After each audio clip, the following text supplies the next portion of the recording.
Now, Joe, what are you doing to my bucket here? This is not your bucket anymore, Danny. Uh-oh. What I'm working on is a stacking storage system that you can use with 5-gallon pails, like this one here.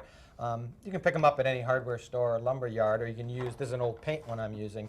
What I did is I marked the bottom about 3.5 inches up, and then I used the saber saw, and I'm just going to cut off the bottom.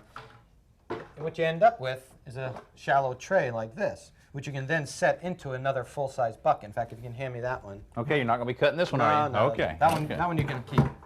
And what you do is you cut up 2 or 3 of these trays and use them for storing nails and screws. You can just drop them right into the bucket. And then when you go to the job, you just carry the whole bucket with you. But now that's a pretty tight fit. Once you put a few of those in, how do you get the trays back out? Yeah, you're right. You need some kind of handle, and so here's a completed one. What I did is I just took a strip of plastic that I had cut off of the bucket top, and I used a couple of pop rivets, one on each side, so you can fold the handle down.